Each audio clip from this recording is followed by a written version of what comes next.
Just হচ্ছে বেশিরভাগই private practice করে। তো এখন আপনাদের দেখা যায় এই আভ্যন্তরীণ দ্বন্দ্বটা এই আদালতের মাধ্যমে যদি মানে সুরাহা হয় তো হলো। আদারওয়াইজ দেখা যায় বিএমডিসি কি করে সেটা দেখার বিষয়। তবে আমারও নিজস্ব মতামত হচ্ছে এটা যে যেহেতু এটা একটা আধুনিক চিকিৎসা ব্যবস্থা সেখানে আসলে ডিপ্লোমা হোল্ডাররা ডাক্তার এই ডিগ্রিটা ব্যবহার না করলে ভালো। ঠিক আছে? ডাক্তার এই ডিগ্রিটা হচ্ছে মানে এই টাইটেলটা না ইউজ করাই তার জন্য বেটার। তারা ডিপ্লোমা টাইপের হচ্ছে কোনো একটা প্র্যাকটিশনার এরকম কিছু একটা লিখে বা আদালত যদি সেটা পারমিশন দেয় তো সেই ক্ষেত্রে তারা এটা করতে পারেন। বাট ডাক্তার যেহেতু আসলে মানে অ্যালোপ্যাথিক বা হচ্ছে আধুনিক চিকিৎসা ব্যবস্থায় দেখা যায় এটার একটা মর্যাদা অন্যরকম থাকে। তো সেই ক্ষেত্রে জাস্ট হচ্ছে একটা ডিপ্লোমা দিয়ে ডাক্তার লেখাটা মনে হয় না আমার কাছে অ্যাপ্রোপ্রিয়েট। তো মৌলিক বিষয়গুলো বা হচ্ছে যে যুক্তিগুলো আপনাদের মানে থাকা উচিত বা জেনে রাখা উচিত সেই বিষয়গুলো আলোচনা করলাম। অন্যান্য যে অল্টারনেটিভ চিকিৎসা ব্যবস্থা আছে সেই সম্পর্কে। তারপর হচ্ছে যে আপনাদের কিছু জানার থাকে এই বিষয়ে অবশ্যই কমেন্ট সেকশনে কমেন্ট করবেন। আর কিছু মানে ইয়ে আছে ডিএমএফদের মধ্যে আমি দেখেছি বেশিরভাগ ক্ষেত্রেই যাদের সাথে আমি কথা বলেছি খুব উগ্রতা দেখায়। কিন্তু আসলে উগ্রতা দিয়ে তো আসলে খুব বেশি লাভ হবে না, ঠিক না? এখন যে আপনাদের এই দুঃসময় আসলো এখন মানে আসলে আপনাদের এত বছর ধরে হচ্ছে নিয়োগ নাই, দেন আরও কিছু আপনারা উচ্চশিক্ষার সুযোগ পান না, হ্যাঁ?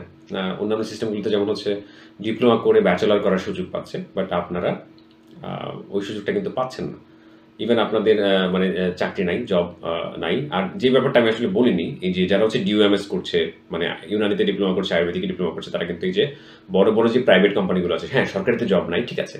বড়, বড় যে প্রাইভেট ইউনানি কোম্পানিগুলো আছে বা হচ্ছে আপনার আয়ুর্বেদিক কোম্পানিগুলো আছে যেমন হচ্ছে হামদর্দ, সেগুলোতে আপনার অ্যাসিস্ট্যান্ট মেডিকেল অফিসার হিসেবে কিন্তু কাজ করতে পারে। আপনাদের তো সেই মানে যোগ্যতাটাও কিন্তু নাই এখন বর্তমান, ঠিক আছে?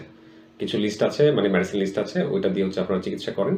আর এখানে আরেকটা মানে আমি কথা মানে বলে রাখা ভালো, এই যে আপনারাও যে অনেক সময় অল্টারনেটিভ চিকিৎসা দিয়ে মানে ইয়ে করতে চান, মেডিসিন দিয়ে চিকিৎসা করতে চান সেটা কিন্তু আসলে ঠিক না। যেমন আপনি অ্যালোপ্যাথিকে দেখা যায় ডিপ্লোমা করেছেন বা হচ্ছে এমবিবিএস করেছেন সেক্ষেত্রে আপনি জাস্ট অ্যালোপ্যাথিক ড্রাগ দিয়েই মেডিসিন দিয়ে হচ্ছে আপনি চিকিৎসা করবেন। যিনি ইউনানি থেকে করেছেন ইউনানি থেকেই করবেন। তো একটা সিস্টেমের চিকিৎসা যদি অন্য সিস্টেমের মেডিসিন লিখেন তাহলে সেটা তো অপচিকিৎসাই হবে, ঠিক না?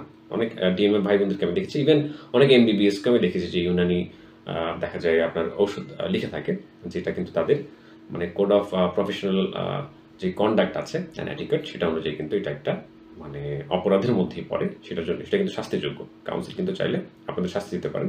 তো আপনারা যে সিস্টেমে আছেন সমস্যা নাই।